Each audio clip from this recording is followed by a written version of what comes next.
Hey guys, welcome back to my channel. I am Danielle, aka Stitcherista here on YouTube, and today is Friday, April 28th. So yesterday I had every intention of recording a video. However, I didn't get done work until 4:30 and I was just mentally exhausted, and I said, okay, no, it's not going to happen. So I sat down and I looked at Facebook, my groups on Facebook, and I found out that Jerry Springer passed away. He had pancreatic cancer, and he was 79 years old, which is fairly young. I mean, as I get older, I feel like the age that I think is old gets older. Like, I figure when you hit 90, that's old, right? I may feel differently as I approach that age. But 79, I mean, my grandparents lived, my grandmother was 90, my grandfather was 92. So, yeah. But I remember Jerry Springer was a trailblazer, seriously, in the talk show circuit. He was, known for very drama-filled episodes, but everyone knows who he is, I feel like. They've watched his show once or twice. Used to watch it all the time when I would come home from school because it was on at like 3 o'clock. Yeah. So I hope his family has peace and comfort, and that his passing, it wasn't too painful for him at the end of his life. So yeah, there was that. And then a couple days ago, so I had been wanting to do a daily Bible study or a daily devotional where I can focus on a topic, write about it in my journal, but not have it take up like an hour. Do you know what I mean? Something that I can focus on for that day, a topic, because the Bible is huge. There are so many topics in it. So I found this website, and I actually really like it because they have a daily devotional for every single day of the year. And it is called Today in the Word. Now,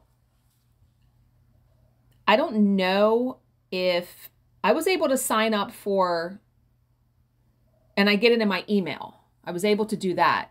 I don't know if they do anything else. Like, they're studying the book of Leviticus. Is that how you pronounce that? So I don't know if it changes. Like, there's so many books in the Bible to study. I'm going to have to do some more investigation. But I thought I would start reading you these posts because they're not long at all. And they're applied into normal everyday speak, like layman's terms, if you can say. So this one, today's is called Clear Expectations. In 2006, a team, now let me tell you who is the author of this. Like I said, it's called Today in the Word, and the person is Ryan Cook. He is he teaches at Moody Bible Institute. He earned his Bachelor of Arts in Bible and Theology. He has worked in Christian education and served as a pastor in Michigan for 7 years. So he is the author of this devotional, and I love the fact that I'm able to get it in my email every day. So I will link this also down in the description box below in case any of you would like to follow it. So it says, in 2006, a team of landscape architects conducted a simple study on the impact of a fenced-in playground. They had a preschool teacher take her students to a playground without a fence.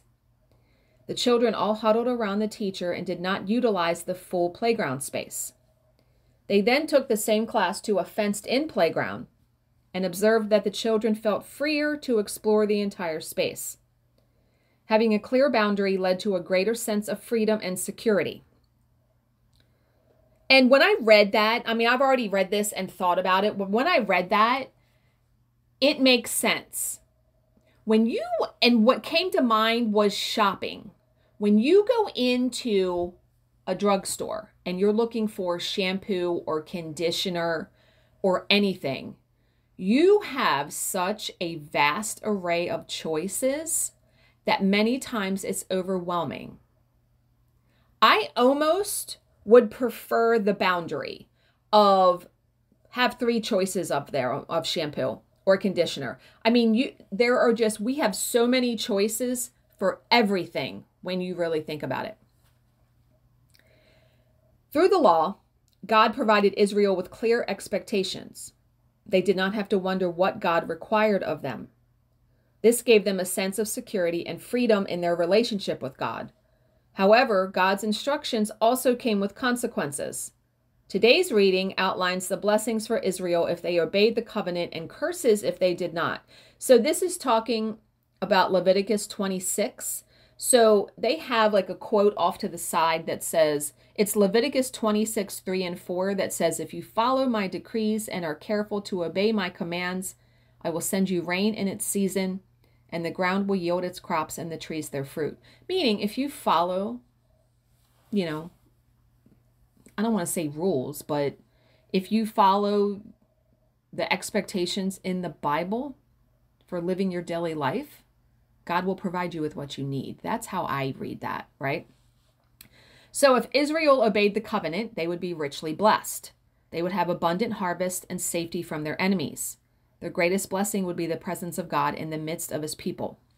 If Israel disobeyed, consequences were just as clear. They would be struck with disease, famine, and defeat by their enemies. Most grievously, they would be exiled from the land and from access to God's presence at the tabernacle. However, even if they broke the covenant and experienced the full brunt of God's judgment, he would not give up on them. The chapter ends on a note of hope. God would remember his covenant with Abraham. If the people repent, they would be restored.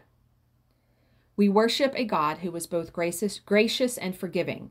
God has given us clear rules to follow, but he has also provided a way for forgiveness and restoration. Yeah, I mean, when Israel disobeyed, God still fulfilled his promise to punish them, right? When they repented, he restored them. In the same way, God promises to forgive us when we repent too, when we throw ourselves on his mercy. God has huge grace for us, for sure, because we're never going to be sin-free. It's never going to happen. But I feel like we just get up and we do the best we can every day, right? Yeah. So I really love those little snippets of being able to read that every single day. Okay. And I know this may seem like a huge dichotomy, but we are going to read a true crime story. After just reading that, right? I am still reading The Night She Vanished, and it's so good. I'm 50% done. I read some this morning. I love it. It's really a good book. And I feel like I guessed who the killer is. I don't know if I'm correct. There's still, I have half the book to go, so there's still so much more to happen. I think tonight, Bill and I are having salmon for dinner. And Scream 6 is now available on Paramount Plus. So I'm going to ask him if he wouldn't mind watching that. He's not really a movie person, but I'm confident that he could follow along with this movie without having seen the other ones, because my stepdaughter said she saw it in the movies and she really liked it, and she hadn't seen any of the other ones. I've loved all the Scream movies. Love them. And also this Sunday, the 30th, is when Fatal Attraction, the reboot with Joshua Jackson in it, that comes out on Paramount Plus. So I don't know if they're going to release all the episodes or just one a week. I guess we'll find out about that also. Okay, so before I read the story, one of the cool things that I saw in the diamond painting group, I only belong to Diamond Art Club's VIP group now, but someone had taken, do you know the sticker insert that you get in a kit that has the bigger image, the name of the name of the Diamond Art Club kit, and then it has all of the diamonds, all the stickers, so if you want to label your containers. This person purchased a 5.5 by 8.5 3-ring binder, sheet protectors, and put all of those from her kits in the sheet protector so she has it organized. Now, I use the GemsFlow app to keep track of my kits, but that's brilliant. I love that idea because the binder I purchased also has a slot for a pen on the end of it, because a lot of the stickers, especially the newer kits, have a space for beginning the kit and ending it. So you could easily keep track of what you completed, when you started and ended. So I went on Amazon and I bought a mini binder and sheet protectors because I'm going to do it. And in the time that I have off coming up, that will be a perfect time, or even on a Sunday, I could do it. Go through all of my kits that I have, pull out all of those stickers and put them in the protectors. And I want to say I have 30 diamond painting kits now. I think it may be a little bit over that. But isn't that a neat idea? I loved the post. And she even did a little video where she flipped through and showed how she did it. And a lot of other people do it too. I don't know how I had never seen that. I love seeing stuff like that in the Diamond Art Club group. Love seeing little tips and tricks like that. Okay, so today's story is called Poetry and Justice. Dr. Helena Greenwood was a brilliant woman. A native of England, daughter of a geologist and a university professor, Helena had exhibited a keen intellect from an early age. As a teen, she had developed an interest in chemistry and had gone on to obtain a doctorate in chemical pathology at the age of just 26. Aside from that, she was an incredibly determined woman, recognized by her peers and teachers as someone who was going to make her mark on the world. In the early 80s, she brought her talents to the United States, where there was a biotech boom underway. She and her husband Roger settled in Palo Alto, where Helena was quickly snapped up by the Siva Company, an energetic startup that was taking on the industry giants in the profitable medical diagnostics business. To say that Helena was a success at her new job would be an understatement. In no time at all, she had risen to the position of international marketing director. This was a high-pressure job. Helena was constantly on the go, consulting with scientists and physicians all over the world. Her outgoing nature and networking skills made her a natural. Back at the office, meanwhile, she developed a reputation as a hard taskmaster, someone who demanded high standards of herself and of those who reported to her. Her employers would later attribute the survival of the company during these turbulent times almost entirely to Helena's efforts. It wasn't all work and no play, though. Helena and Roger had an intense personal relationship. They enjoyed sailing and often took a boat out along the coast.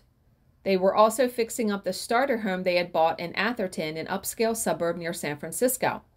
Here, Roger, a landscape architect, was planting a typical English garden. The couple was happy and thriving.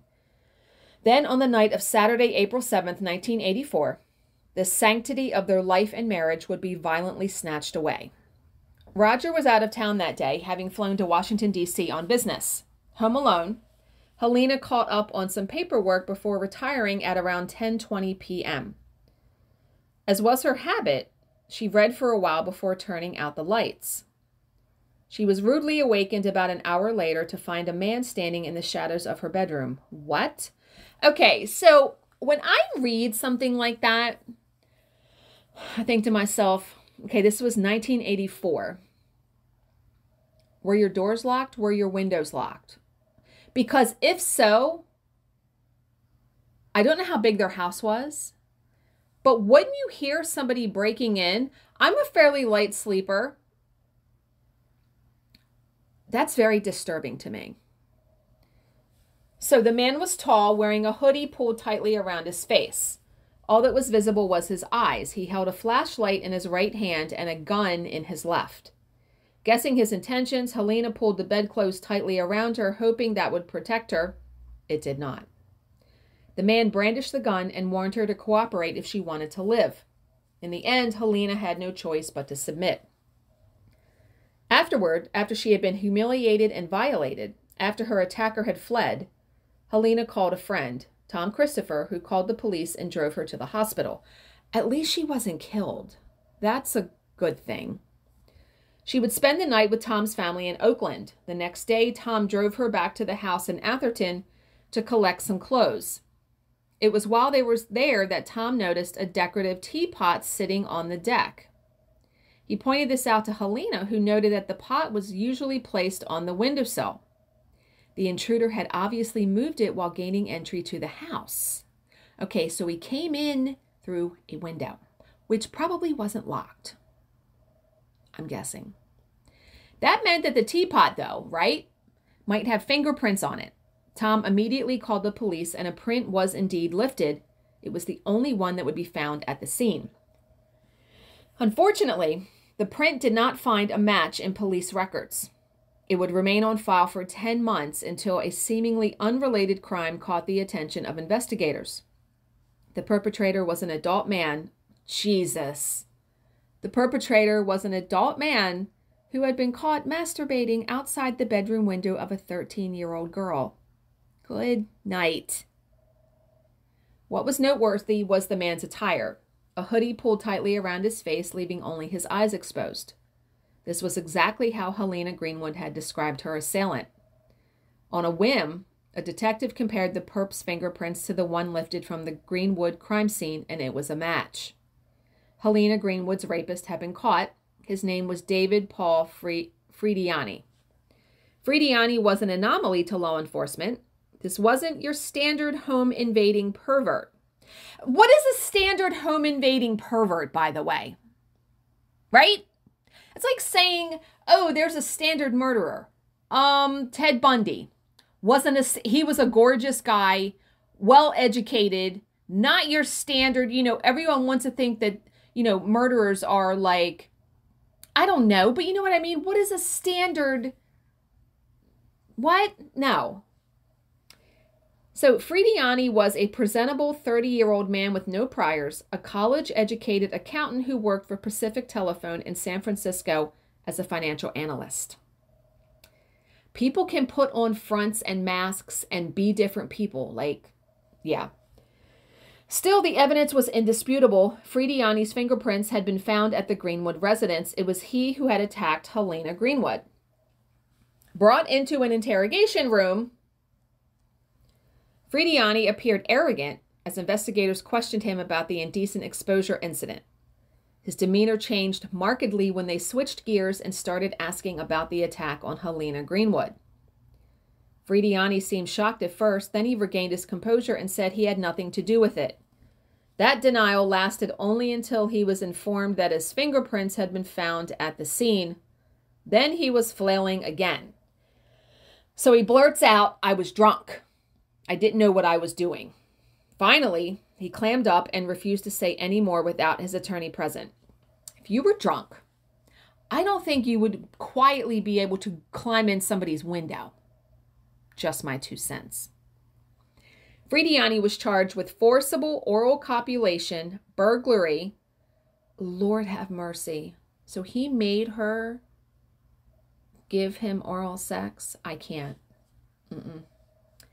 Burglary and the use of a gun to commit a sexual offense. He entered a guilty plea and was released on bail. That's nice. In May 1985, Helena Greenwood testified at his preliminary hearing. Although she hadn't seen his face and couldn't positively identify him as her attacker, that wasn't really needed.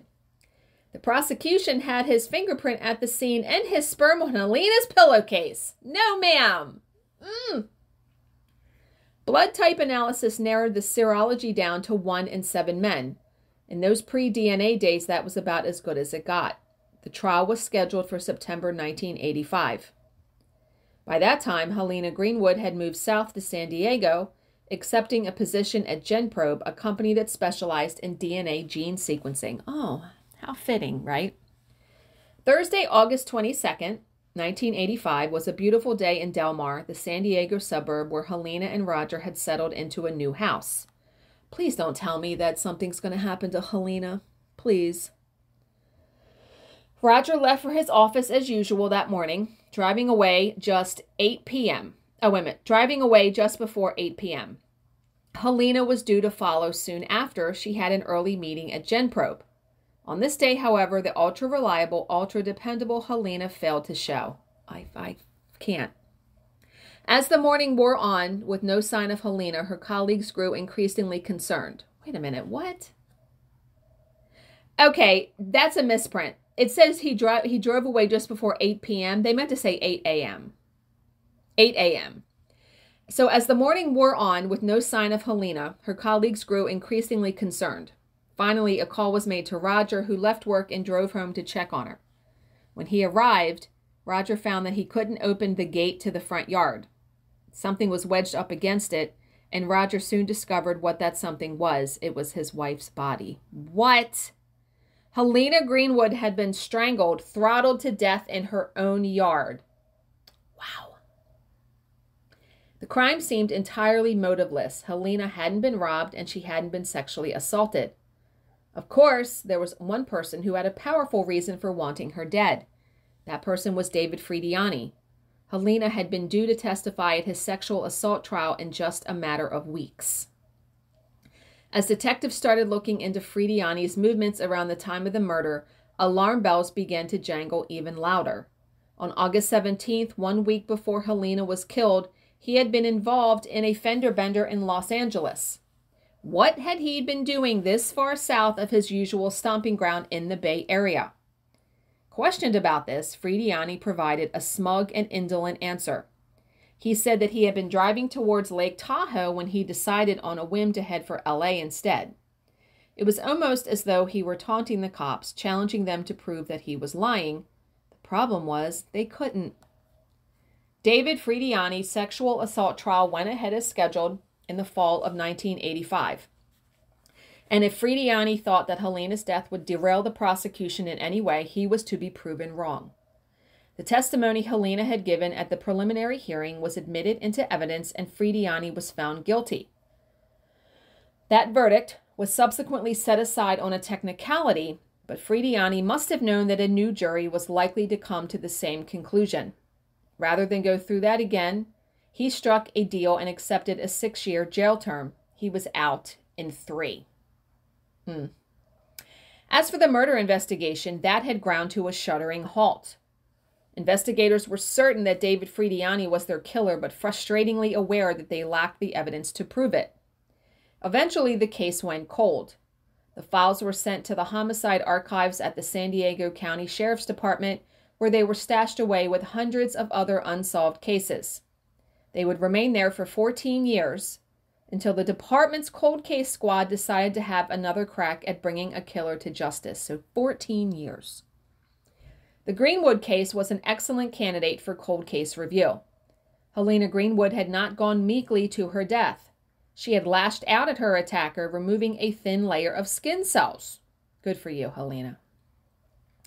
Those cells had been retrieved from under her fingernails during the original investigation. The minuscule sample had remained in an evidence vial all these years, waiting for technology to catch up. How many of these cold cases has this exact thing happened? In every single one. By 1999, the technology had caught up. The newly discovered PCR method made it possible to retrieve DNA from tiny samples, even samples that were decades old. Nobody was really surprised when the profile was matched to David Frediani. David Paul Frediani was convicted of the murder of Dr. Helena Greenwood in December 1999. He was sentenced to life in prison with no possibility of parole. There is a bittersweet irony in the fact that he was caught by DNA, the very technology that his victim was working on at the time of her death. It also brings a certain comfort to consider that Helena might have purposely scratched him, knowing that the skin cells would eventually nail him for her murder. Sometimes there is poetry in justice. But how horrible that even though she had moved, he still was able to track her down and just strangled her, and that nobody heard anything. I mean, broad daylight, 8 in the morning. It's so awful and disturbing, is it not? Yeah. Those stories. Okay, guys. I hope you have all had a good week and have a good Friday and a good weekend. We are actually taking Charlize driving again tomorrow, and we're driving to Ocean City.